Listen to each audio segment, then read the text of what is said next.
Hey everyone, and welcome to the April edition of 3030. I am Pat Reinhardt, the new and proud papa of a Basset Hound named Watson. Yes, I'm going to talk about him the entire time today, and I apologize in advance. A lot of stuff has happened over the last 30 days. First off, I want to start out by thanking everyone who attended C3 last week, which was a lot of fun to do. Saw a lot of familiar faces there, and was just super excited just to see people from all over the world. What fun that was, and really appreciate everyone everyone coming in there. So just wanted to throw that out there to our customers and anyone else who showed up. Everyone's welcome here, Conductor. So we really appreciate it. And I can see one already have a comment on Watson. There is a picture of Watson coming at the end of this presentation, I promise. And again, I am super excited about him. He sleeps all day and then just barks at me most of the night, but I'm okay with him. I love him. Anyway, what are we talking about today? Let's get into why you guys probably actually came to the webinar. Today, we're going to talk about Google's product reviews update, right? This is a big one. A lot of folks are talking about this. So I wanted to, kind of compile what I've seen around the industry, what we're seeing here at Conductor, talk to a bunch of my friends, just in the industry about what they're seeing, and just kind of want to compile that all in one place. So we're definitely going to talk about what we're seeing and hearing there. We're going to talk about Google Search Console finally having regex and the ability to use expressions in there to filter queries, query reports in there, which has been super helpful since it launched. So excited about that. Also, Rand Fishkin, did his, pretty much annual, review of no-click searches. Looks like about 2/3 of people don't click anything in Google, which is, continues to upset me greatly. But again, at the same time, it is what it is, and we'll talk about that. And then we were also going to talk about an interesting test that has been seen, across the Googledom, which is Google moving to only 2 local packs, which would be super interesting. But we'll get to it all today, and let's get going because we only have 30 minutes.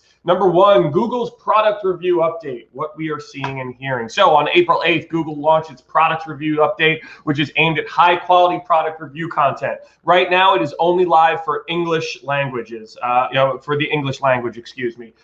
So this is not international as of yet. But at the end of the day, that this is something that rolled out for everyone for English-speaking queries, right? So what do you need to know? This one's actually pretty straightforward, really straightforward. As you can see to the right, you have a few folks, that are asking questions about it. Danny Sullivan was very open and helping us. So for the most part, this was really focused on product reviews, right? And the types of the rich content within those reviews. And I think a lot of it was summed up well in these 2 statements from Google. So I'm just going to read them verbatim, since it is them writing it. So we know people appreciate product reviews that share in-depth research rather than thin content that simply summarizes a bunch of products. Also want to throw out there that line I think is very important, right? Rather than thin content that simply summarizes a bunch of products. That makes me worry about user-generated content, but we'll keep going, right? That's why we're sharing improvement to our ranking systems, which we call the product reviews update, that's designed to better reward such content.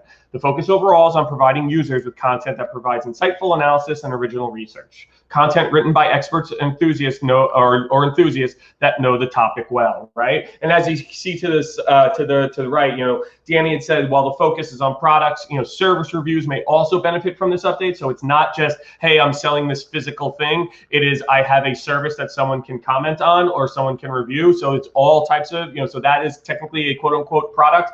And then the next one, he said, it looks to improve all types of product reviews, single reviews or roundups. So number one, and I got a couple of other things on here, as we go along. Number one, those statements from Google tells me that they don't, that one-liner product reviews are not going to fly anymore. Not that they probably were, too much, but I think of a lot of aggregator sites, which were definitely impacted by this, and we'll get to that.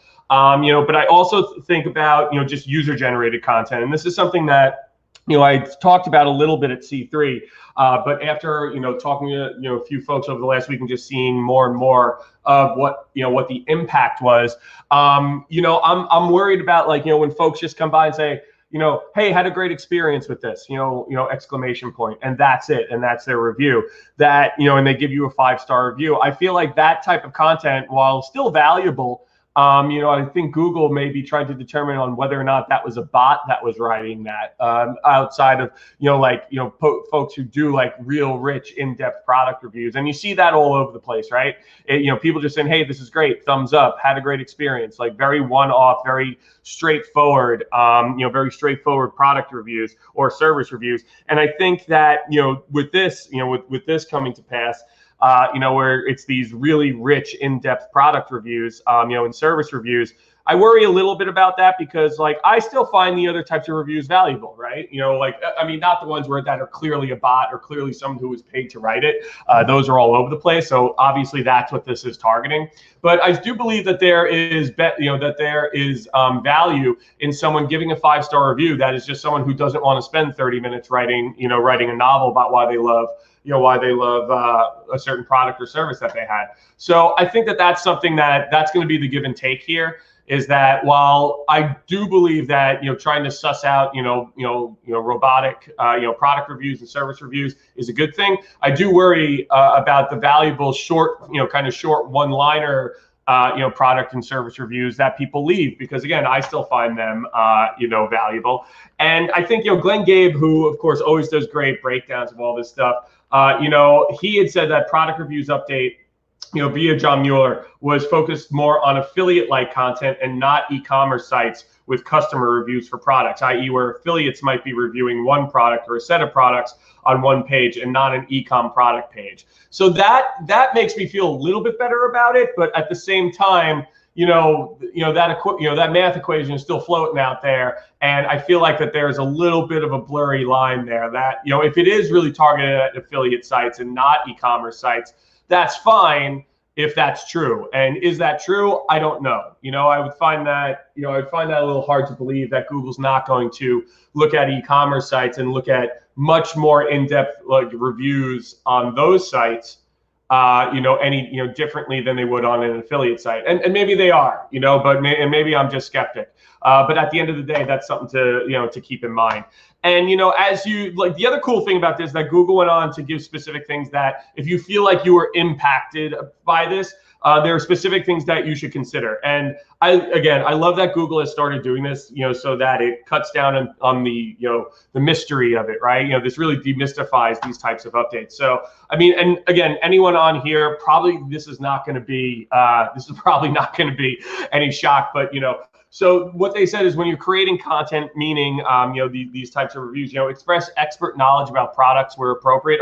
Are you doing that? Like, ask yourselves these questions. That's how they posed it. Do you have experts reviewing your products and services? Again, that's something that you always should think about when it comes to reviewing. Like, do you have people in the space that are reviewing your product or your service, and so that their authority carries through to your site? We just went through about a year and a half of updates targeted on, YMYL, your money or your life keywords, things that impact your health or your financial well-being. And that's pretty much around what this is, right? Do you have articles that have, and what that was targeted at was, do you have content that is either written or approved by a doctor or a financial advisor and things of that nature? And I feel like this is kind of along the same rounds, where it's like, for an e-commerce site or an affiliate site, you're not going to have necessarily like quote unquote an expert XYZ, like a doctor, come in and have to do that. But do you have the types of people that are experts in the space with the problem that your product solves, or the service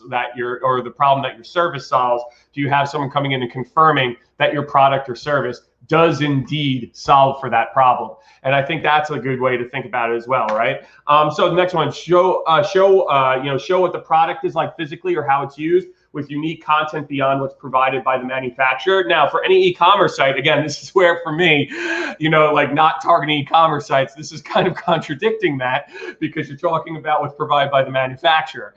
It's just like, and a lot of times, like, you'll see sites that, let's say you sell drills, and a lot of times, you can have 150 different types of drills, and the only thing that is different is the voltage.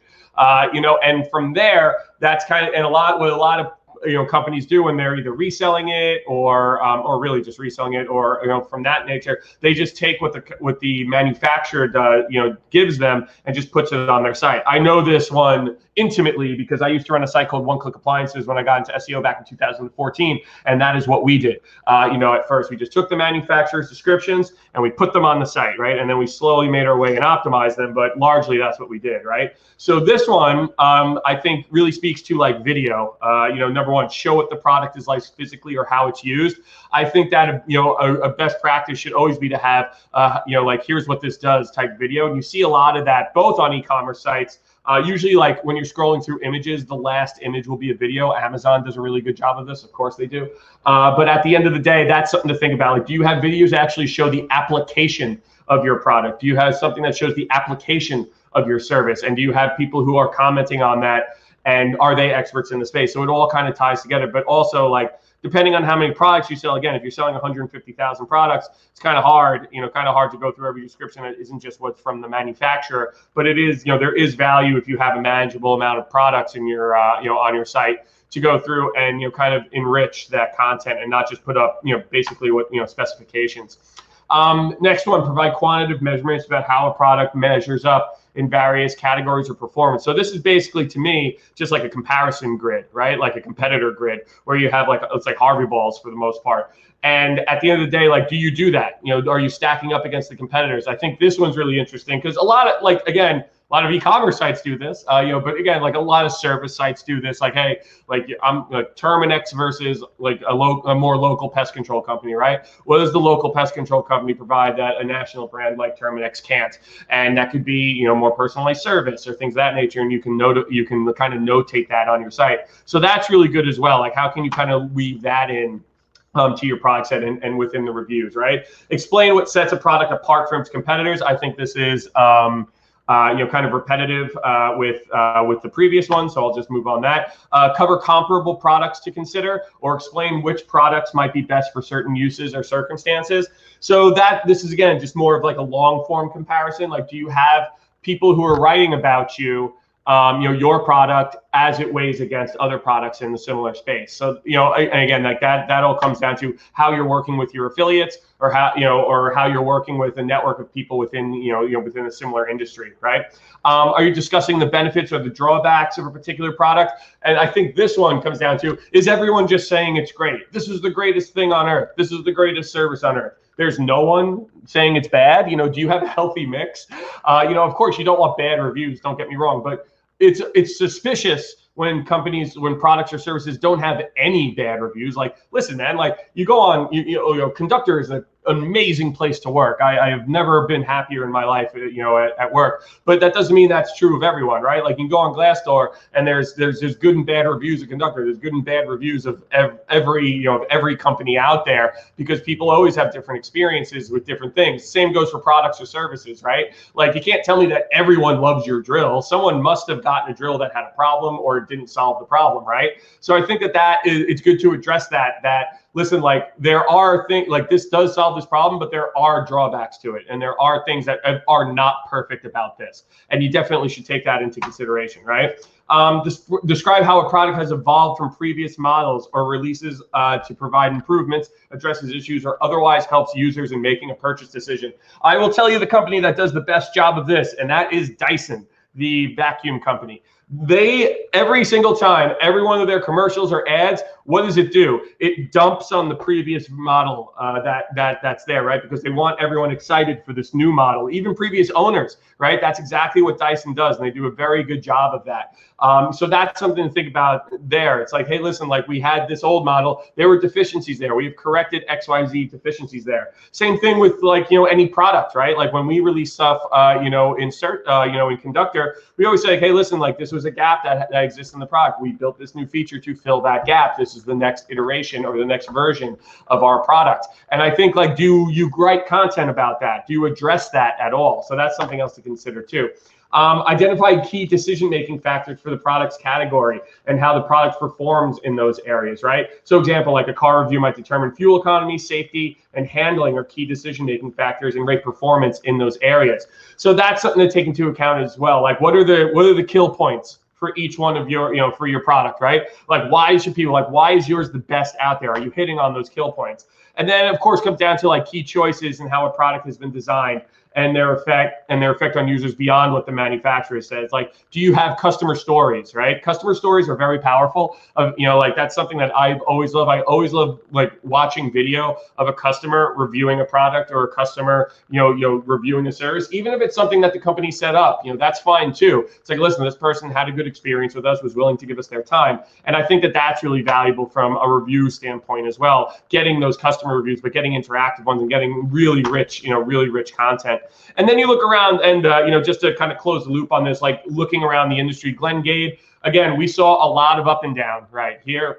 At first we saw a lot of churn. A lot of this was in affiliate sites, so a lot in affiliate sites, and of course overall review sites, which is what this was mainly targeted at. But for the most part, when you see this, he saw a lot of ups and downs based on this. So this was like, he was saying that this was likened to a core algorithm update if you were impacted. Like people up or down 20, 40%, crazy swings for these affiliate sites and these review sites. So that's something to keep in mind. If you are in this space, if you are a type of aggregator site or you are a review site and you're reviewing other products, and that's one of the main things that you do, definitely will probably impact with this, hopefully positively. But at the end of the day, definitely was a mixed bag of up and down. Lily saw the same, pretty much the same thing. Pick one, a bad affiliate site that saw declines this week, but then zoomed back up. But again, they had problems with all the way back to the Medic update. Which was a long time. And then again, the second one, which is right next to it, was an affiliate site, that they audited, that's been making major changes, but offers unique and in-depth content. And then you can see that kind of coming back up, which was super interesting, which says that this is, kind of what Google wanted, right? And that it's working. When you look at the number of reviews in the SERPs, I know this is a little small, but when you look at the number of reviews in the SERPs, pretty much that dip is right when this launched at August 8th. So there definitely was a shakeup, and then it's been steadily, increasing, like the amount of reviews, review snippets that have been showing up. Not sure that was really part of this, that we were going to see more review snippets as a result of this update, but it looks like there are consistently more out there. So that's something to be aware of as well. And then Marie Haynes did a quick poll on Twitter. If you were clients were significantly affected, and it was a mixed bag. About 12% said positively, about 14% said negatively. The lion's share, said no significant change or other, which was probably, again, too much of a niche-y thing, to kind of put your finger on it. But at the end of the day, this was a big update. If you are an affiliate site, or you work with affiliate sites, for product reviews and things of that nature, if you were in that space, it seems the general consensus was and you were impacted, this had the same impact as a core algorithm update. So this thing was huge. So definitely, keep your eye on it if you're in this space, or if you work with affiliates, keep an eye on the affiliate sites that you're on or that your products or services are on, and see if your referral traffic from them went down, because if they were negatively impacted, that could impact your business. So definitely keep an eye on that as well. So moving on from there, how are we doing on time? We're doing fine. So Google Search Console, this one's pretty straightforward. We have, now have the ability to use regex, which is fantastic. I've included a link in here for everyone. This is something that we talked about on the program, a few months ago, a couple months ago. They said it was coming. We had seen, Barry Schwartz had someone do a mock-up of it, of what it could potentially look like, and that's pretty much exactly what it looks like. I think it was 2 months ago we reported on this. But again, for the most part, it is super straightforward. But basically what this does, it helps you, create more complex query and page-based filters. So it's super easy. All you have to do is create a query or page filter. Hopefully everyone is using Search Console to look at their queries that way. And then you go to the drop-down, you select custom, and then you can put the expression in on what you want to look at. And the example I do here, it's like you can capture all your branded queries by defining a regex filter like cats and dogs, pipe cats, ampersand dogs, pipe C and D. So you can put all those things together, which makes Search Console even more useful now. And again, like anyone who's joined the program over the years knows I used to dump on Search Console quite a bit because it was buggy, the interface was terrible, and it was largely useless. The length or the distance that this has come over the last 2 years with the new layout and all the different tools that they're giving us in here. This one was a big one for me, right? It's going and being able to use regex in here to cut up query filters, which has just been phenomenal. And at the end of the day, one thing that was noteworthy that was in the link that I put in here that in the announcement was sometimes queries and pages are not available in reports to protect user privacy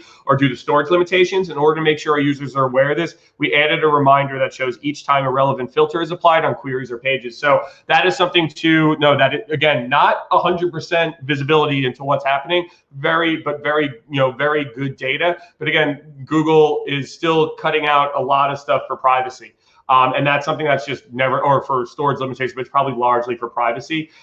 So keep that in mind, right? That is something that you definitely should keep in mind. The other thing that was introduced into Search Console is, an improvements to the comparison report. Not sure, who on here uses this. I use this all the time when you're looking at queries and you want to see the, the percentage change, between certain things.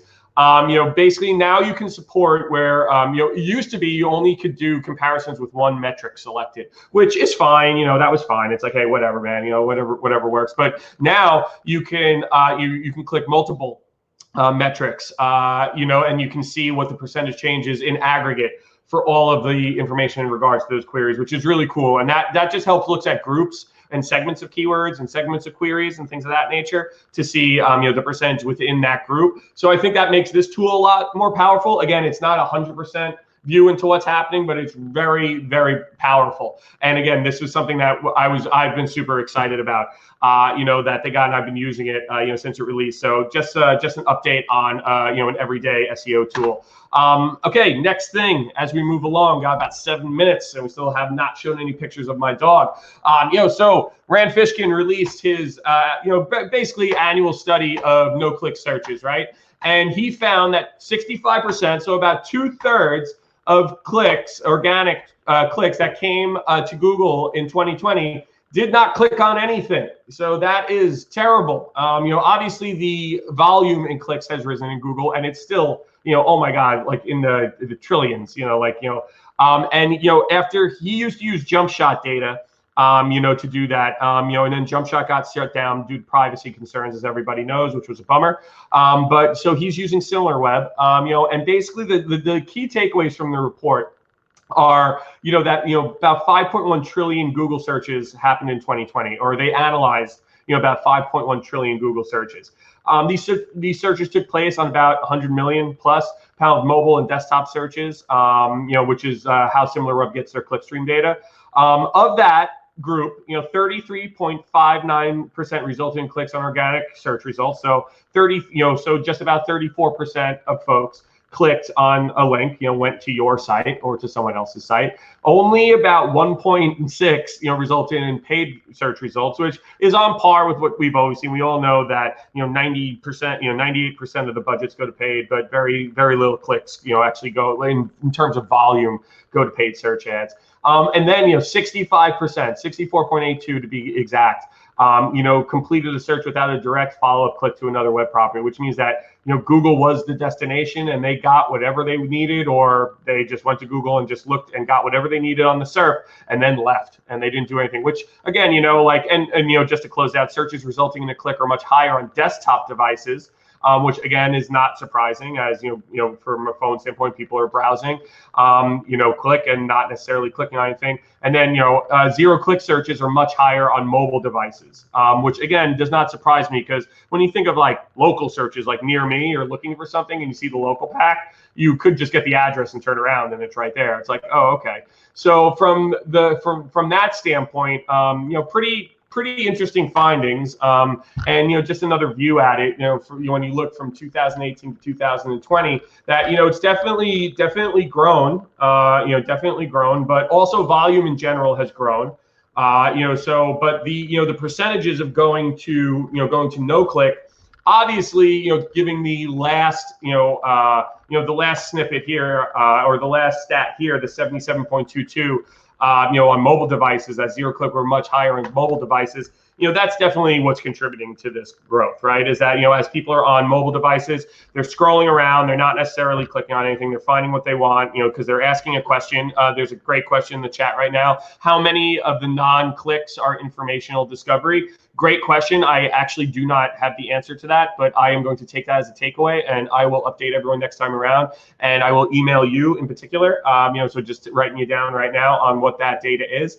But for the most part, this should not be super surprising to anyone, although although I have to say the amount, like that 65% is pretty scary, from an organic search standpoint. Again, it's not that we're not getting the clicks, it's that we are, but that rise is that impacts us. That impacts everyone on the program who's in charge of SEO, right? Is that is just going to keep growing. It looks like that's going to keep growing over time. And, and speaking of, so that's something to take into account, right? I know we only have a few minutes here, but that's something to take into account, that is growing and that Google is becoming the destination, especially on mobile. So we have to think about that. We have to think about how do we make an impression on the SERP, either to get people to click better, or if people don't click, that they notice our brand. So that's really interesting. So that's really interesting. And yes, one question: does mobile have more zero clicks than desktop? Yes, by far, about 70. I think it was about there was like a 15% difference there or something. I can get you that exact as well, but it was much higher on mobile than it was on desktop. But I can get you the exact breakdown there. And then on B2B versus consumer search, I do not have any insight into that on the split there. I will look into all these questions. Thank you. And I will get back to all y'all on that. I'll answer them next time around, but I will also email the individuals asking as well. So thank you. Thank you for the questions. And I will look more into this. With the last couple of minutes we have left, an interesting an interesting test looks like it's happening is that, Joy Hawkins, who owns an agency out in the UK, I believe, wrote an interesting piece. You all should check it out. I linked it here, that Google has been heavily testing a 2-pack versus a 3-pack local pack, which is interesting, right? When you think about it, that could be very good for the businesses, but, it kind of brings up a couple of thoughts, right? If this was to roll out, number one, fully, that number one local position would become very valuable. And that was Joy's finding and thought, not mine, right? But I completely agree with her. Imagine only having 2 local results, right? And you own that top one. That would make that much more important, right? My thought is, like, do they want to replace that 3rd local pack with an ad to increase the amount of clicks to the ads? That could be something. That could be something too. That Google has ads in the local pack, but do they want to cut down on the amount of organic links in local so that it makes more room so that the ad is more prominent so that they can make more revenue? I don't know about that, but it's something to think about, right? And the last question: would this be better for businesses? My guess is it probably would be. But at the end of the day, that's something that we'd have to hash out over time. And I just wanted to bring this up, because we are at time. And, as we always say, we talk a lot about algorithm updates here. We talked about one today, but it's not really about chasing algorithm updates. It's about connecting with your customer, right? The heart and mind of the customer. Create content that people care about, and people will keep coming back to your site. And as promised, this is my dog, Watson. He is a Basset Hound. He is 12 weeks old. I am in love with him. He has big floppy ears, and he bites and, he chews on a lot of stuff and sleeps often. But at the end of the day, I am now a dog person after never having a dog in my entire life. I can't believe I never did this, but he is awesome. I will continue to share pictures. And with that, we have made it once again. And I thank you all for being with me once again here. As I say this every week, every month rather, this is my favorite part of my job, and I would not be able to do it, without all of you. And I thank you for spending your very valuable time with me. I know how busy everybody is. Again, 30 minutes is a lot of time to ask, but I am eternally grateful for all y'all to consistently spending it with me every month. So with that, thank you all, and we will see you next month.